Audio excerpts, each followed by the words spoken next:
¿En vivo? Muy buenos días a todos. Vamos a dar inicio a esta sesión de tertulias de cine con el tema de educación inclusiva. En esta ocasión, que es la segunda sesión, vamos a estar analizando el documental denominado Ser y Tener, que fue dirigido por Nicholas Philibert y es un documental del 2002. Les doy la más cordial bienvenida. Muchas gracias a todos por acompañarnos a este evento que pues para todos los posgrados en ciencias para el desarrollo humano, para la coordinación de difusión cultural y para la dirección de lenguas extranjeras y multiculturalidad, pues es muy grato estar trabajando en conjunto para poder obtener este producto que es de gran calidad y de formación para todos nosotros. Muy bien, bueno, pues el documental Ser y Tener, como les comentaba, fue del 2002 y es el resultado de la grabación de un año completo escolar en una escuela rural en la región de Uberia, en la campiña francesa, donde un profesor se encuentra cerca, ya está cerca de la jubilación, educa a un grupo de niños de entre 4 y 10 años en un solo salón de clases. Esto pues es conocido como una escuela unitaria o escuela multigrado. Y a lo largo del curso, vamos viendo en el documental, el maestro López se encarga de instruirlos en todos los contenidos, escuchar sus problemas, orientar a los padres de familia, resuelve dificultades que tienen los estudiantes entre ellos y también con los contenidos. Es de repente interesante ver muchas escenas donde se desarrollan habilidades para la vida diaria, como cocinar, pues salir de paseo, etcétera, ¿no? Y bueno, desde la perspectiva de escuela inclusiva, esta obra permite reflexionar profundamente sobre el papel del docente como un mediador del aprendizaje y que es un garante del bienestar emocional y promotor de la comunidad educativa con respeto a la diversidad. Pues muy bien, me voy a permitir presentarles a los ponentes del día de hoy. Está con nosotros el maestro Pablo Iván García, que es maestro en guionismo por la Universidad Intercontinental, profesor de guión documental en la UIC, egresado de Centro de Capacitación Cinematográfico también. Ha sido profesor de cine y literatura en el Tecnológico de Monterrey, en el Bachillerato Internacional, y ha colaborado como guionista para series documentales, programas de radio y televisión. Su tesis de licenciatura se tituló El documental nunca existió en el 2010. Muchas gracias, maestro Pablo Iván. Bienvenido a esta sesión. Gracias a ustedes. Ah, También me permito presentarles a la maestra María Luisa García Basurto. Estudió licenciatura en traducción área francesa en la Universidad Intercontinental y un posgrado en traducción audiovisual en la Universidad Autónoma de Barcelona. Cuenta con amplia experiencia en la enseñanza de la lengua francesa, siendo parte de la planta docente en diversas universidades como el IPN, la UVM, la Salle del Pedregal, el Tecnológico de Monterrey, y desde el 2017 es profesora de la licenciatura en traducción, localización e interpretación de aquí de la Universidad Intercontinental. Muchas gracias, bienvenida, maestra. Y la maestra Marta Pérez Palomares es maestra en innovación educativa, es egresada del doctorado y del postdoctorado en innovación educativa en escenarios emergentes de aquí de la Universidad Intercontinental. Actualmente es la coordinadora de seguimiento a estudiantes de aquí de la UIC y es especialista en procesos de acreditación de la calidad de instituciones y de programas académicos. Bienvenida, muchas gracias. Como se pueden dar cuenta, pura calidad, todos son egresados de la UIC. Entonces, bueno, pues esto promete muy bien. Muy bien, pues vamos a permitirnos iniciar este diálogo, estas tertulias. Y me gustaría empezar con una pregunta para el maestro Pablo Iván, como especialista cinematográfico, sobre el argumento y la estructura. ¿Considera que hay un conflicto principal en la historia en este caso? Y en caso de que sea cierto, ¿cuál sería ese conflicto? Adelante, maestro.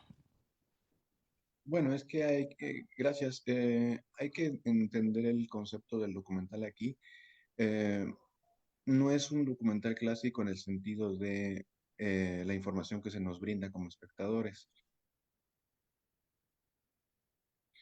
Entonces, bueno, hay un teórico muy importante que es Bill Nichols, que estableció una tipología de documentales. No todos los documentales tienen la misma función narrativa y de discurso. Entonces, en este caso, este documental entraría en la categoría de documental observacional. por lo cual parecería que no hay un conflicto, ¿no? Pero los documentales observacionales lo que buscan es poner al espectador en esa situación que le es ajena y que el espectador observe como si no estuviera ahí, como si estuviéramos escondidos en esa escuela, en esas escenas que nos están contando, como si nadie, los niños, el profesor no supiéramos que estamos ahí, los observamos como escondidos, y entonces es el retrato de su vida diaria, las lecciones, lo que viven día a día.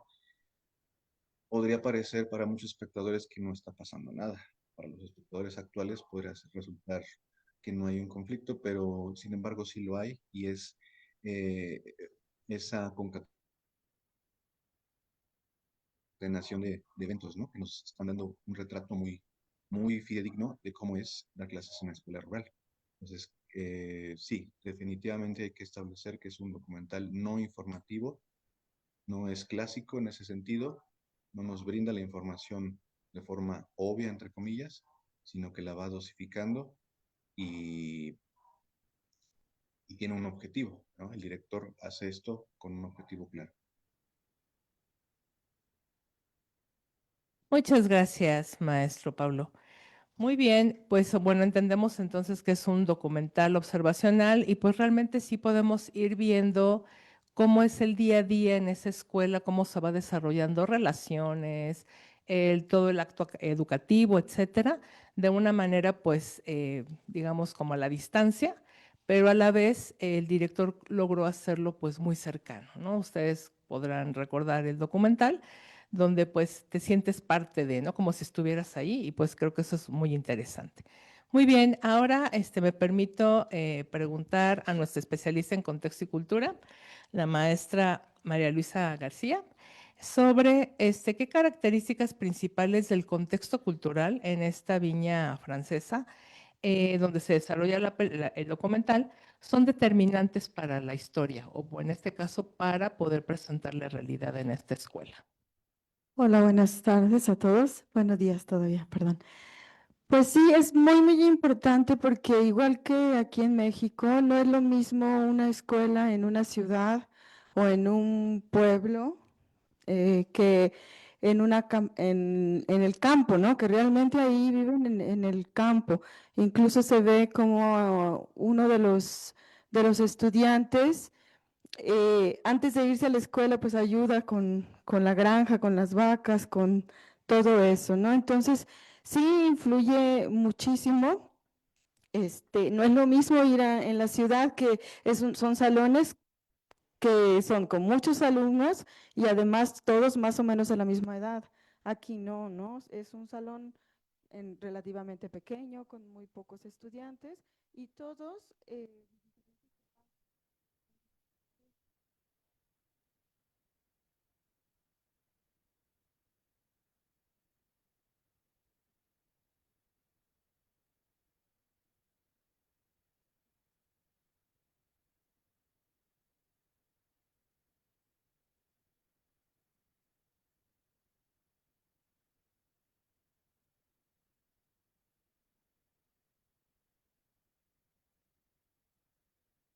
1970 al 2025 se han cerrado 13,000 escuelas rurales. Entonces, pues es una, un riesgo, ¿no? Para los niños que nacen en el campo. Ahora ya esos niños se tienen que trasladar a una ciudad o un pequeño pueblo donde hay una escuela un poco más grande, a estudiar, ¿no? Ya cada vez hay menos escuelas. Entonces es muy importante ponernos en contexto porque no va a ser nunca lo mismo una escuela rural con un profesor para todos los estudiantes y que el profesor además pues tiene un montón de trabajo, ¿no? Porque tiene que preparar sus actividades dependiendo de las edades y de las necesidades de cada uno de sus estudiantes.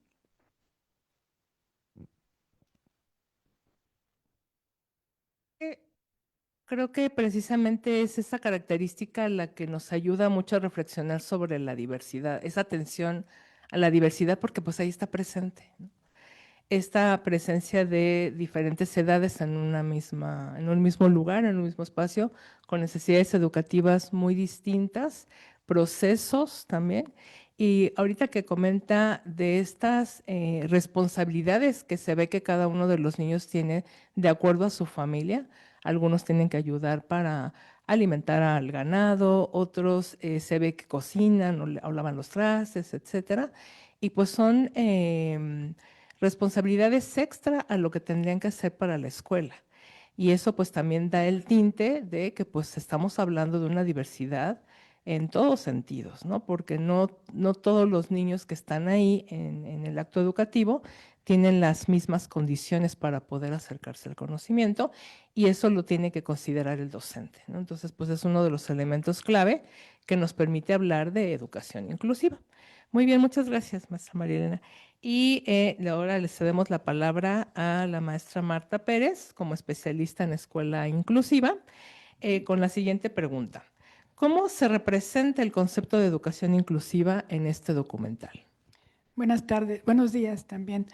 Bueno, la inclusión se vislumbra a partir de que es un grupo, como ya lo comentaron, anteriormente es un grupo multigrado, es un grupo donde están diferentes niños de diferentes edades, con diferentes características, y a mí lo que me llama la atención y que podemos rescatar para retomar la inclusividad es que el maestro con respeto se relaciona con todos los niños, ¿no? Con cada uno de ellos, con sus características muy particulares y además no nada más es los contenidos o lo académico, sino trata de ver lo socioemocional, ¿no? Se relaciona con ellos, los observa a cada uno de ellos y pregunta qué es lo que les pasa, los motiva para que participen, los motiva para que hablen, ¿no? Porque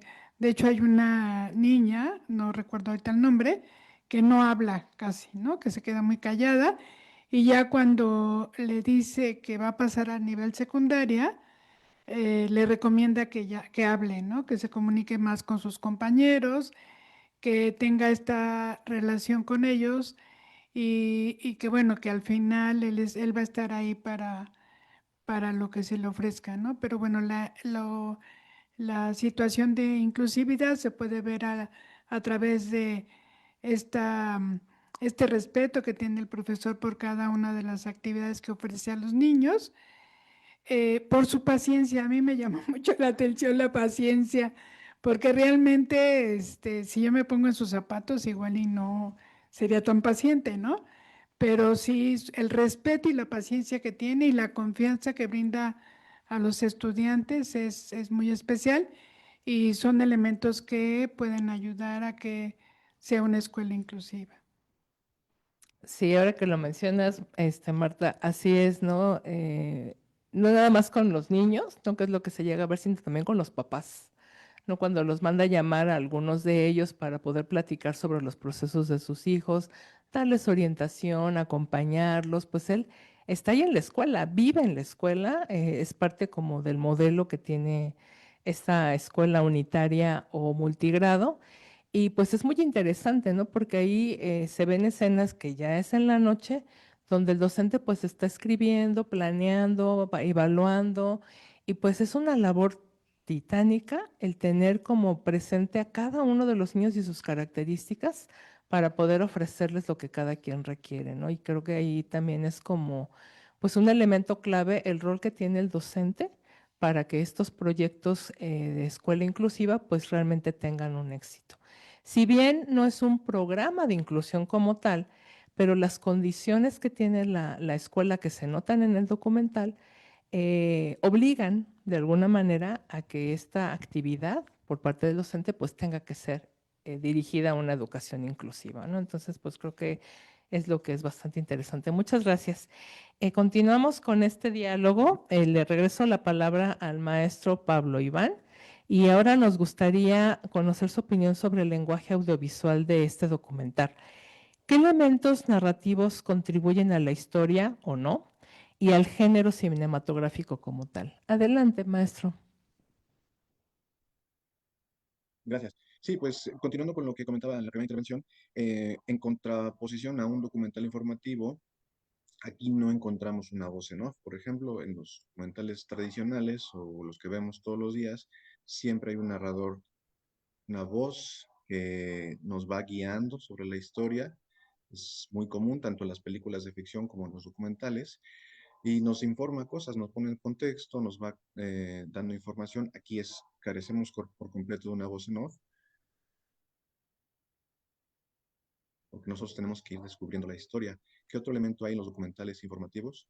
Pues entrevistas a cámara, ¿no? O sea, vemos a los personajes de la historia de la vida real sentados frente a la cámara, vemos en subtítulo o en supertítulo el nombre, su cargo, su actividad, lo que se conoce en inglés como talking heads, pero por supuesto que aquí prescindimos absolutamente también de ese elemento, porque queremos ver, como les decía hace rato, la intimidad, ¿no? De la relación de este profesor con sus alumnos, el trato que les da. Entonces creo que es una decisión afortunada del director porque sí, logra eso, como decía la profesora, a pesar de que la distancia bueno, que es otro contexto, Francia rural, nos transmite esa pasión que tiene el docente por sus alumnos, ¿no? Entonces, eso tal vez no se vería si fuera otro tipo de documental. Muy bien. De corte más informativo. Eh, creo que es un acierto del director. Muchas gracias, maestro Pablo. Y pues muy interesante todo esto que nos comenta, como para entender también, pues ese estilo que se tiene sobre lo que nos presenta el director y cómo logra transmitir estos mensajes. Bueno, ahora también le regresamos la palabra a la maestra María Luisa sobre el siguiente elemento, y es sobre los aspectos de la cultura o del contexto. ¿Cuáles se deberían de ampliar o profundizar para mejorar la comprensión sobre la situación que estamos observando en el documental? Culturalmente, pues creo que culturalmente lo expresa bastante bien. Eh, a ver, no sé si a lo mejor para nosotros como extranjeros entenderemos un poquito mejor el contexto rural de Francia, porque generalmente cuando pensamos en la escolaridad de un país, sobre todo como un país de primer mundo, como dicen, pues siempre pensamos en las escuelas o en la vida urbana, no la creo, está muy fuerte, ¿verdad? ¿No? Este, creo que lo expresa muy bien porque incluso hace, no sé si ahorita me corrige el profesor, hace paneos de la campo, de cuando está nevando.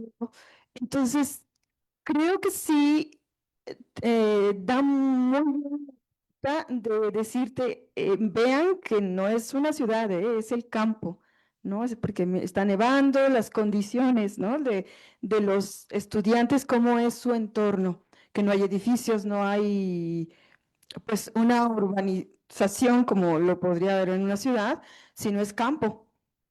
Entonces, obviamente, cuando hay cuestiones de clima, ¿no? Como la nieve pues para ellos es todavía mucho más difícil transportarse, ¿no? A la escuela, ¿no? Entonces yo creo que sí lo logra.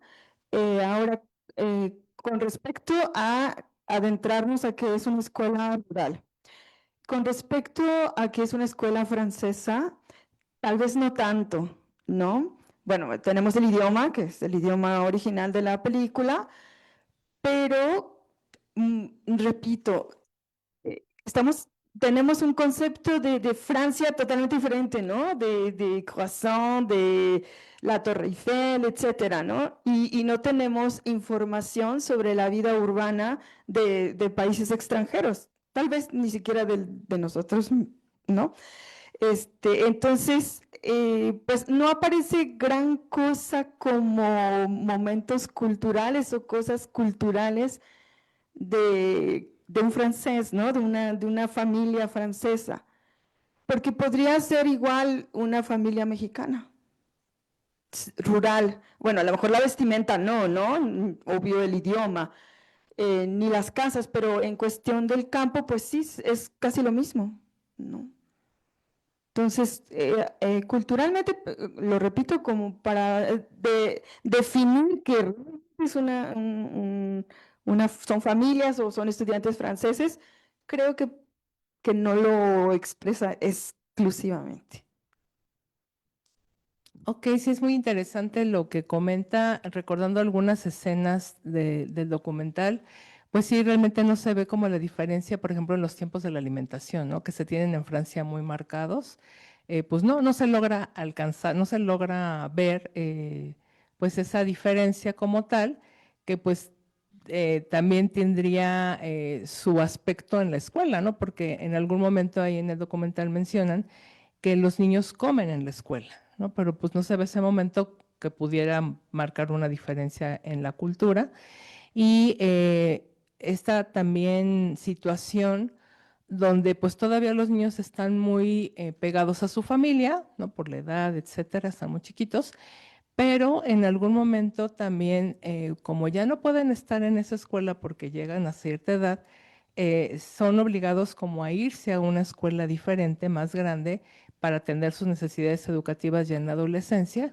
Y eso pues también es un cambio importante para los niños porque están acostumbrados a trabajar con sus papás, a revisar la parte agrícola que se ve ahí muy presente, ¿no? Con las vacas, etcétera. Pero pues es un cambio de vida, ¿no? Y eso como que también quedó como un poco velado al respecto y a diferencia de alguna, a lo mejor, situación en una ciudad donde, bueno, pues vas a una escuela con tu edad y eso, pues regresas a tu casa, ¿no? Pero ahí no, se tienen que mover de ciudad en un ambiente diferente con personas que no conocen y pues eso también va a implicar cambios en la escuela. Ujú. Hablaba de la movilidad.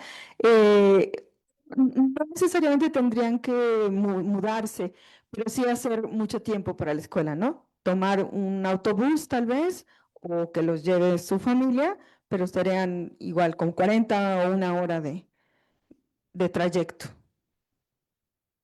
Muy bien, pues muchas gracias, maestra María. Para la maestra Marta, otra de las preguntas que tenemos por aquí como sugerencia es sobre las barreras que se enfrentan para implementar prácticas inclusivas que se pudieran ver en este contexto en específico. Bueno, pues aunque creo que como está el documental, como lo presenta, no veo muchas barreras, a diferencia de México. Bueno, sí quisiera comentarlo porque a mí me parecería que tienen ciertos privilegios, ¿no? El que los lleven en un transporte a la escuela, que tengan todos ese tipo de materiales, porque bueno, yo estaba pensando en cuáles serían esas barreras y creo que irían más sobre la atención a los estudiantes, el tiempo que les puede dedicar a cada uno, porque de repente el maestro estaba con alguno de los chicos y le estaban demandando otros, ¿no? Eso podría ser como una barrera de estar él solo en un grupo multigrado. Otra barrera pudiera ser que los materiales los estuve revisando y parece ser que los tenía, ¿no? Sí tenía bastante material. Las actividades me parecían que estaban adecuadas, pero de repente, como por el mismo tiempo, pues los dejaba así como que estaban bien, pues, ¿no? Pero a mí lo que me llamó la atención es que pedía la opinión de todos los demás, ¿no? Opinaban sobre el trabajo que realizaba cada uno de ellos y bueno, me pareció muy interesante. Y otra barrera que puedo mencionar es lo socioemocional, aunque él pudiera atender o comentar con cada uno de los estudiantes su situación familiar, pues sí hay cierta limitación, ¿no? Por ejemplo, el chico que su papá está enfermo y que va a regresar al hospital y luego a casa, pues está pasando por una situación muy complicada y él, el maestro lo trata de atender, pero con sus limitaciones, ¿no?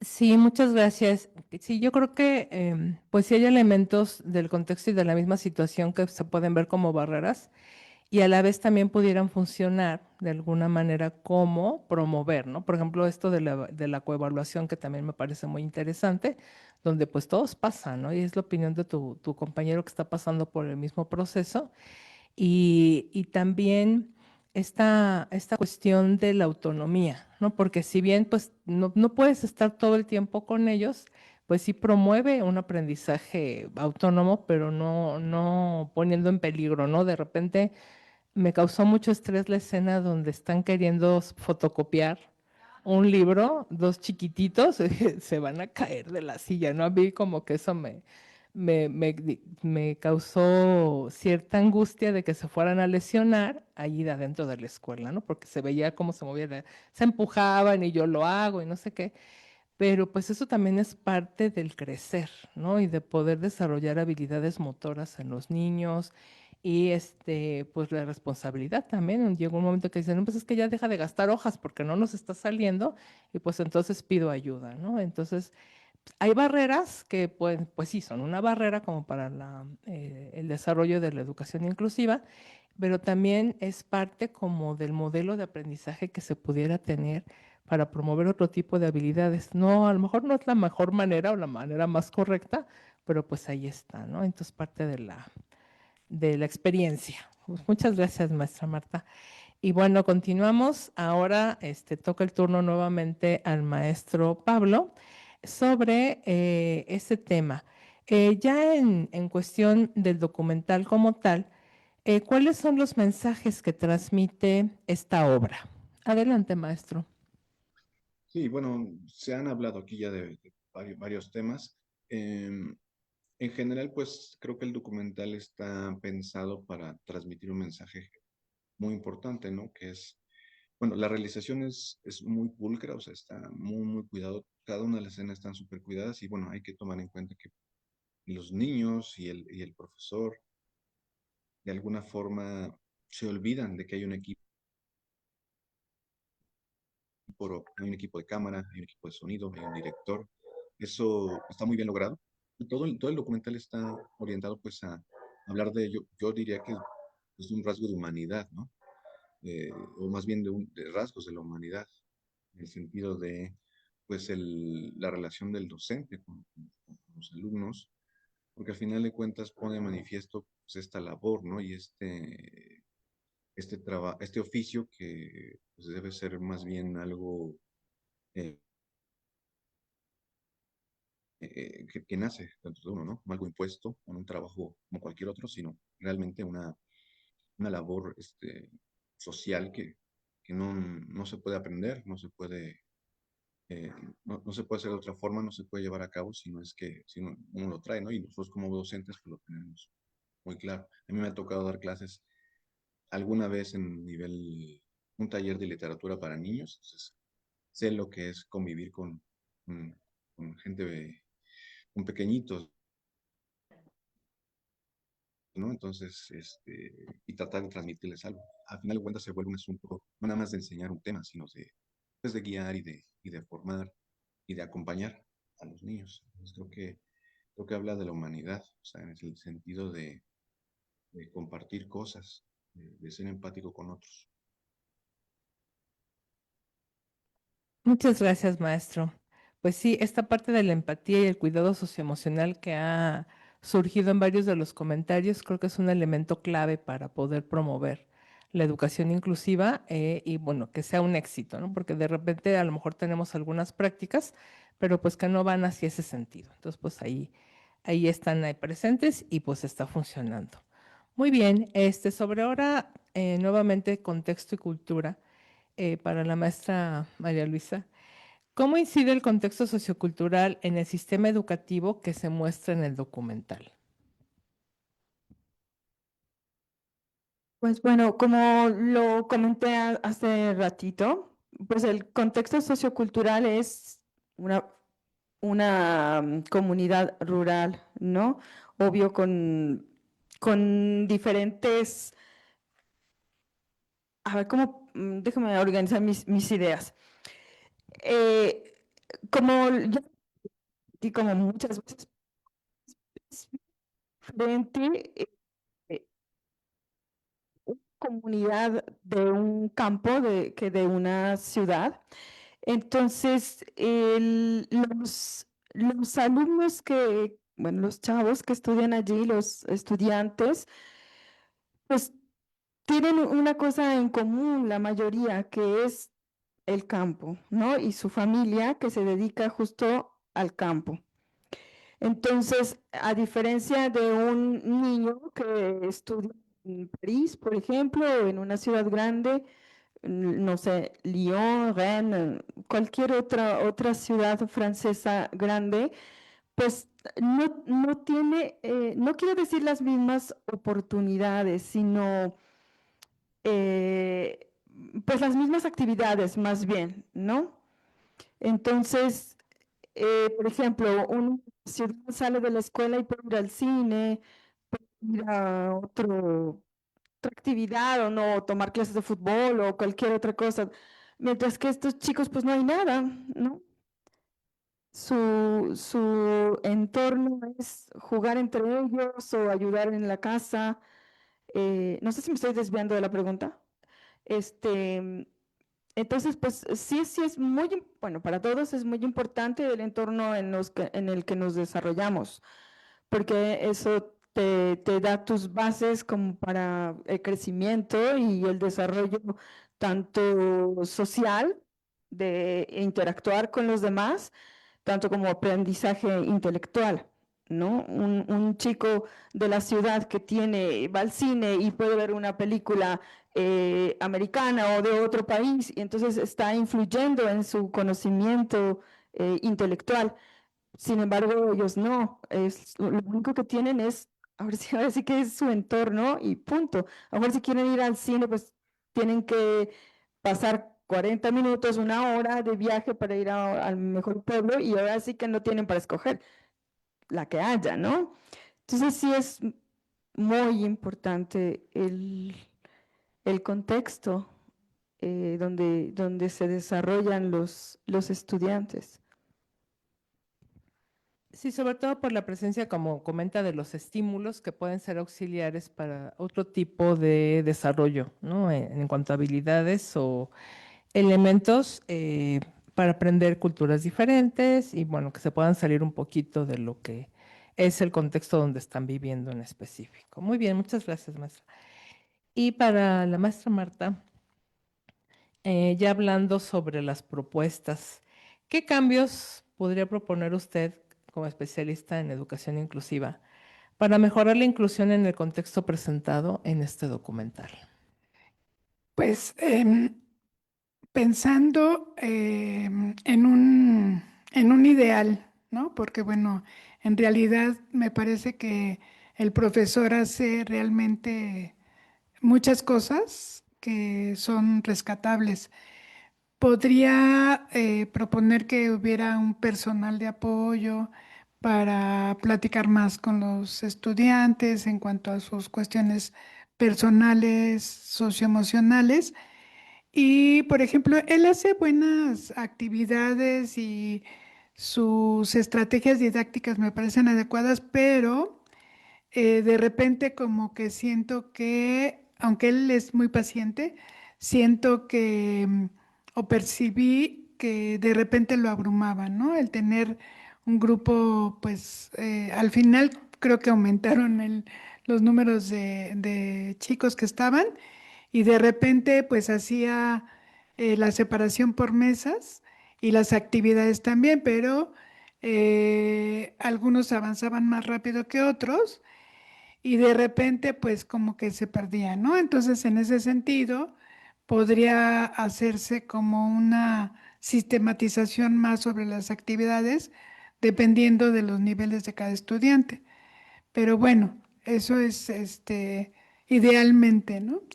Y también otra de las cuestiones podría ser tener más apoyo con la familia, aunque él se comunicaba con los papás. Bueno, los papás también tenían un nivel educativo básico, ¿no?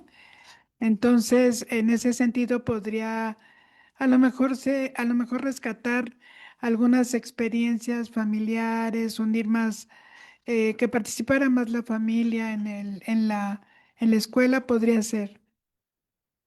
Muy bien, sí, me parece muy interesante, muchas gracias. Y hablando de las familias, hay algunas escenas donde justo se ve la diferencia entre ellos, ¿no? Cuando le están ayudando a hacer la tarea, que uno es así como que el tío, la abuelita, la hermana y todo el mundo ahí metiendo mano y hacen bolas a la pobre criatura. Y otro, en otro de los ejemplos donde nada más se le van marcando los errores y el niño solito pues va ajustando lo que tiene que ajustar, ¿no? Sí, uno se ven algunos golpes y pues sí, no son estilos de crianza diferentes y pues eso también es parte de la diversidad. Muy bien.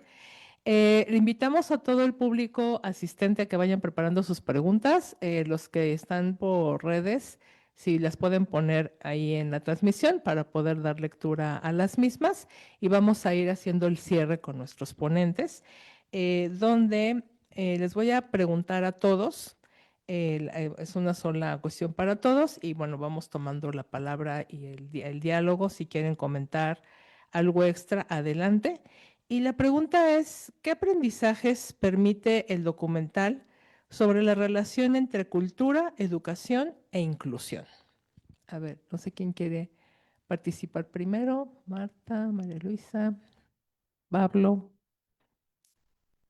Pablo, creo que todo anda por acá. Si quieren empezar, adelante. Pues yo creo que tiene una vinculación total, ¿no? En cuanto a lo cultural, como lo mencionaba la maestra María Luisa, pues es importantísimo que haya este desarrollo de los niños, ¿no? Pero si nos ubicamos en ese momento, en esa escuela particularmente, pues no sé qué otras acciones podrían implementarse, ¿no? Para el desarrollo cultural. En la educación me parece que es un aspecto muy rescatable porque, bueno, y en el aula retoma todas las cuestiones, tanto sociales, culturales, ¿no? Por ejemplo, algo que puedo rescatar es cuando se pelean los chavos, ¿no? Que se empiezan a golpear y el maestro entra como a un diálogo con ellos y los hace que reflexionen, ¿no? Entonces, lo social está totalmente en la escuela, ¿no? Lo cultural también, porque como decía María Luisa, sí, ¿verdad? María Luisa, algunos niños tienen una vivencia más directa con los papás en cuestiones del trabajo de la casa, otros como hay una niña en particular se esconde, no habla ni con la familia, ¿no? Entonces, bueno, el maestro ahí está rescatando pues una cuestión de la relación sociocultural, digamos, ¿no? Porque Pablo ya se fue. Bueno, pues yo considero la parte más importante, obvio, porque de eso se trataba, pero es digamos, el actor principal que es el profesor, ¿no? Que hace acciones titánicas para realmente que los alumnos aprendan, ¿no? Entonces, como sea, o sea, ahora sí que él se vale de lo poco o lo mucho que tenga la escuelita, porque se ve que es una escuelita chiquitita. Además pues no se ve, por lo menos ahí en el documental, que tenga alguna ayuda, más que el chofer del autobús, de la camionetita. Y bueno, y el que fue a arreglar la impresora, ¿no? Pero a lo mejor él va y viene nada más, ¿no? Entonces, creo que lo más rescatable de la película es la cuestión académica, pues que se ve que los niños sí están aprendiendo, ¿no? Y algo que yo, por ejemplo, uso también en mis cursos es esa retroalimentación entre los estudiantes que comentó la profesora también, que les pide su opinión, ¿no? Había un niño ahí que les estaban viendo la palabra amigo, y él no la quería usar, ¿no? Usaba una palabra similar, ajá, ¿no? Y les decía, bueno, ¿cuál es la que estamos? Entonces, ajá, creo que eso es lo más rescatable o lo más importante del documental. Cuestión cultural, como ya lo dije antes, realmente se muestra muy poco, ¿no? A lo mejor sí lo que dijo de que pues aquí en México, en las escuelas rurales, no hay autobús que pase por los estudiantes, pero bueno, estamos hablando de diferentes economías, ¿no? Bueno, además de culturas, diferentes economías, ¿no? No es la misma economía de nosotros que la que tiene un país de la Comunidad Europea. Pero en realidad, pues no se ve mucho tema cultural en el documental. Muchas gracias. Ujú. Ok. Muy bien, pues muchísimas gracias a los presentes sobre esta relación. Y bueno, pues vamos a empezar la interacción con el público. Hay algunas preguntas aquí en la sala y en redes. Entonces, les vamos a pasar el micrófono.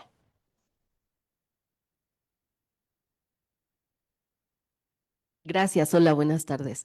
Interesante reflexionar también sobre el contexto en el que se da ese tipo de educación. Hoy en día, con toda la tecnología que nosotros utilizamos dentro de nuestras aulas, a diferencia de lo que vemos en esa pequeña aula, utilizando métodos tradicionales como el método inductivo, ¿no? Que utiliza el profesor para que ellos mismos de ellos mismos surge el conocimiento, ¿no? Él a base de preguntas y preguntas y preguntas va desarrollando esas posibilidades de revelación del conocimiento. Entonces, preguntarles qué opinan ustedes acerca de esto, ¿no? De si hoy en día podríamos a lo mejor retomar ese tipo de herramientas que probablemente consideramos ya tradicionales y que sin embargo vemos que funcionan. Bueno, muchas gracias. Yo creo que esto que hace el maestro es este método dialógico, ¿no? Que en realidad es bien, bien importante porque efectivamente el conocimiento lo plantea a través de la reflexión, ¿no? Del diálogo que se puede tener con los demás y de esta reflexión que de hecho el profesor lo hace, ¿no? En cuanto les pregunta, ¿cómo ven lo que hizo Jojo o Yoto, ¿no? Yo. ¿Cómo ven? Y unos dicen bien y otros medio no tan bien, ¿no? O sea, como que hay aparte de esta relación, el que tenga este diálogo con ellos en grupo y particular es recuperable totalmente. Y en las aulas eso es lo que también tenemos que hacer, ¿no? Porque a partir de eso creo que puedes comprometer al estudiante, ¿no? Yo quiero agregar una cosita nada más. Yo estoy muy de acuerdo con el uso de la tecnología, pero también con los métodos tradicionales, porque nosotros, bueno, sí, espero, supongo que nosotros somos el ejemplo de que sí se aprendió, ¿no? Con los métodos tradicionales. Entonces no son del todo malos, ¿no? A veces escucho que, ay, no, eso ya es antiguo. Y no, sí, antiguo, pero funciona.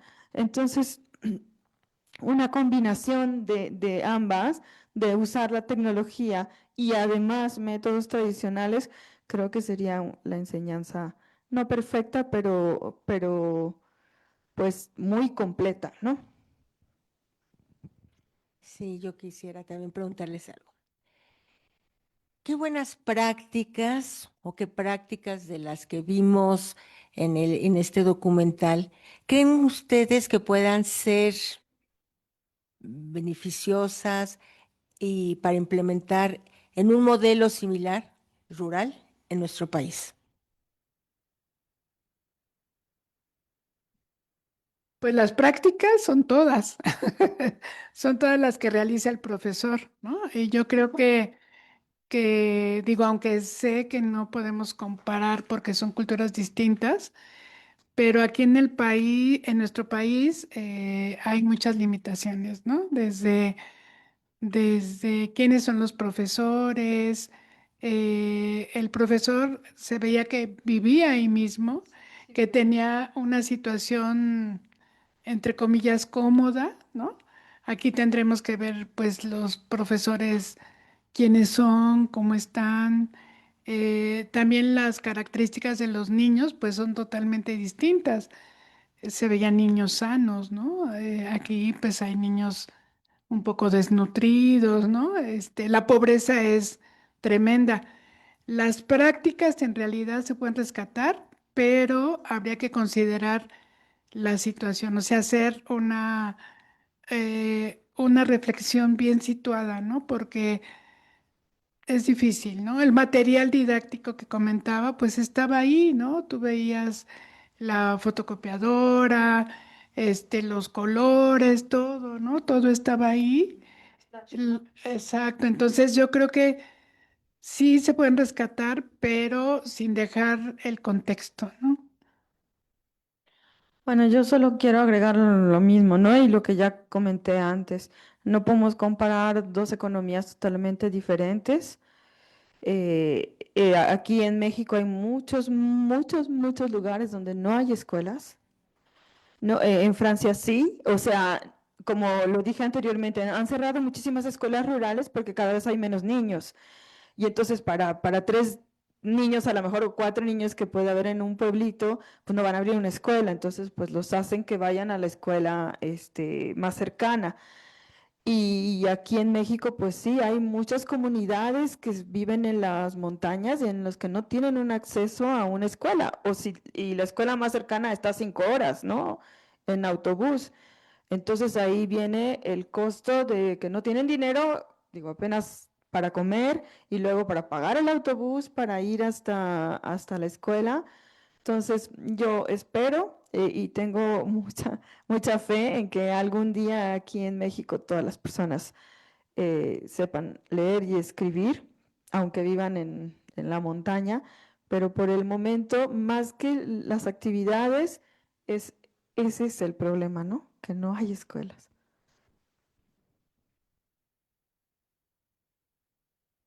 Hola, gracias por sus respuestas y exposiciones. Precisamente con esta idea de es imposible comparar culturas, en especial siendo Francia un país europeo y pequeño hasta cierto punto respecto a México, que es inmenso y vive distintas situaciones escandalosas hasta cierto punto, muy cuestionables hasta cierto punto, y multicultural. ¿Qué propondrían ustedes y cómo lo harían bajo la perspectiva o al menos bajo la esencia que propone la película, el documental, eh, en cuanto se pudiese adecuar a la multiplicidad de realidades que aquí se están viviendo, ¿no? Porque tenemos tanto escuelas rurales, pero también en ciudades donde hay eh, entornos de violencia o que los propios estudiantes, niños, viven, digo, hay conflictos armados en el norte que hacen que se suspendan las clases, ¿no? Y también tenemos factores naturales, como son las lluvias, las inundaciones, ese tipo de cosas que limitan que los propios niños asistan a clases, ¿no? Más allá del aspecto económico, social, que, al que están susceptibles, ¿no? Y ahora pues está la cuestión del mundial, ¿no? Que eh, sí, es pasajero, pero pues no deja de ser inherente, ¿no? A algunas circunstancias. Entonces, ¿qué rescatarían que pudiese adecuarse a la multiplicidad de realidades que aquí o circunstancias que aquí se viven, ¿no? Contextualmente hablando. A ver, si yo fuera secretaria de Educación Pública, creo que copiaría el sistema de una pequeña casita para el profesor y que empezaran a tomar clases, aunque igual, o sea, realmente le copiaría totalmente todo. Aunque estuvieran de diferentes edades, pues sí, ¿no? Que el profesor tuviera una casita ahí en una comunidad, que viviera ahí, que se hiciera cargo de la casa, pero además, pues de los estudiantes, ¿no? Que fueran poquitos y enseñarles, sobre todo, a mí me causa de verdad mucha tristeza y coraje que una persona no sepa leer y escribir en estos tiempos en nuestro país. Mucho, mucho, mucho coraje. Y de verdad lo digo sinceramente, no es por quedar bien aquí. Entonces, es importante que por lo menos todos los habitantes de este país tengan el derecho de saber leer y escribir, ¿no? Ahora, como tú lo comentaste, tenemos también el problema de las diferentes etnias, ¿no? Que hablan otros dialectos. Entonces, a lo mejor allí sí, el profesor tendría que además tener esa facultad, ¿no? De saber la lengua de esa etnia para poder hacer un acercamiento importante con los estudiantes, ¿no? Porque si no, pues ahí tendrían como coartada un poquito la comunicación entre el profesor y el estudiante. Yo copiaría todo. Ay, compañero, qué pregunta. Pues yo creo que todo lo que sucede en el aula, ¿no? Lo que hace el profesor totalmente se puede rescatar. Esto de que genera el diálogo con los chicos, que hay una autonomía con ellos, que hay un respeto, una autoridad con respeto, eso está genial y eso se puede rescatar. Lo que pasa es que no podemos aislarlo de lo que comentaba la maestra, de esta situación económica, política, social, cultural de México, ¿no? Además, algo que quiero comentar de la película es cuando uno de los estudiantes, el maestro le pregunta a un niño, ¿por qué vienes a la escuela? Porque mi mamá quiere. O sea, él no quería ir a la escuela, pero la mamá sí. Entonces, aquí en realidad, digo, espero que no sea un porcentaje mayor ahorita, pero anteriormente se tenían los hijos para trabajar, ¿no? Para apoyar en la economía familiar. Entonces, a lo mejor algunos todavía siguen en ese tenor. Entonces, creo que sí, como decía la maestra, si es secretaria de Educación y puede proponer cosas, podrían hacerse, aunque habría que decir que también están CONAFE, por ejemplo, que es el que ve todo esto de la educación en los, ay, se me fue, en educación indígena, y que están tratando de hacer muchas cosas. Sin embargo, la cuestión de la estructura de una institución acaba con todo, ¿no? O sea, acaba con esas intenciones, con estos objetivos para realmente realizar una formación o una educación en México. Es un iceberg. Bueno, es la punta del iceberg apenas y abajo está todo lo demás, ¿no? Porque yo creo que sí se han hecho cosas. Hace muchos años, seguramente ustedes no habían nacido, pero estaba un modelo que se llamaba el 13-14 o 12-14, donde los niños iban a formarse porque no había ni para la primaria normal ni para la educación adultos, ¿no? Entonces ha habido muchos proyectos, pero se acaba con ellos, ¿no? Por la misma situación del país. Pero repito, del aula sí consideraría todo eso. Gracias. Muy bien, hay algunos comentarios en las redes que me voy a permitir leer. Las condiciones contractuales de docentes en el documental parecen más satisfactorias en Francia que en México, ¿no? Pues es un elemento clave. La cuestión sociocultural está presente en los diferentes momentos: la crianza, la vestimenta, las expectativas de continuar la educación básica hacia media superior, la organización del trabajo familiar y entre otras, ¿no? Que se ve muy claramente en el documental. Cabe destacar el compromiso ético y comunitario del docente y la mayoría de las familias, ¿no? Como hoy te comentaba Marta, que pues es deseo de las familias que los niños estén estudiando, los mandan, están ahí presentes, ¿no? Los tapan cuando están nevando y pues vámonos en el camioncito y adelante, ¿no? Por ejemplo, aquí en prácticas en telesecundarias rurales se han identificado logros de aprendizaje contextualizados extraordinarios. Basta con ver el ejemplo de la Sierra Norte de Puebla, ¿no? Pues son ejemplos que van surgiendo ahí y también provienen pues de escuelas multigrado. En telesecundaria los acompañan docentes que atienden a estudiantes de diferentes grados y en distintas asignaturas. Los docentes de las escuelas multigrado en México atienden a estudiantes de distintos grados y edades simultáneamente en una misma aula. Representan casi el 43% de los planteles de educación básica en el país, concentrándose principalmente en zonas rurales, indígenas y de alta marginación, ¿no? Entonces, un ejemplo perfecto donde pues este modelo también está presente en México. El aprendizaje entre pares, de lo rescatable en cuanto a las prácticas. Aprendizaje entre pares, vinculación con comunidad con dos características, son dos de las características estratégicas para promover el aprendizaje. Y bueno, pues es momento de ir haciendo los cierres, ¿no?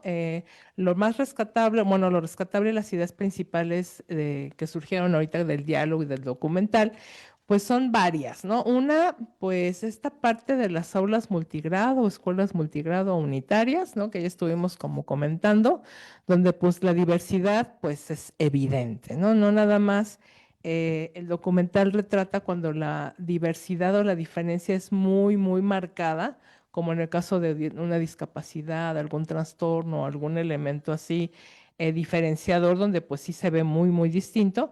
Pero bueno, aquí entre el contexto, la comunidad, la edad, las necesidades educativas, pues ahí está la diversidad presente, ¿no?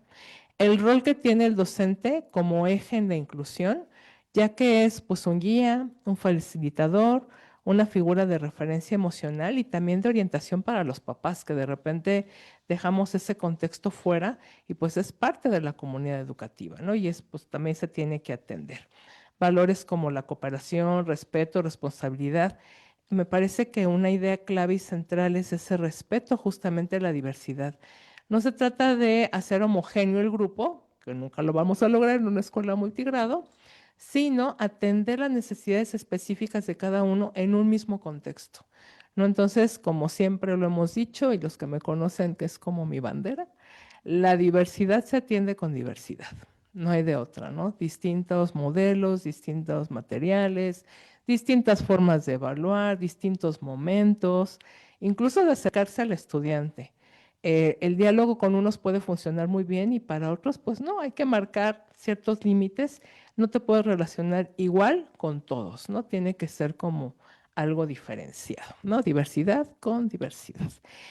Cuidado socioemocional como un fundamento del aprendizaje que creo que es una necesidad presente, actual y que pues estamos trabajando en ello en todos los niveles educativos, porque no nada más se limita a educación básica, sino que tenemos dificultades para esa atención socioemocional en adultos, aquí en la universidad está también presente, ¿no?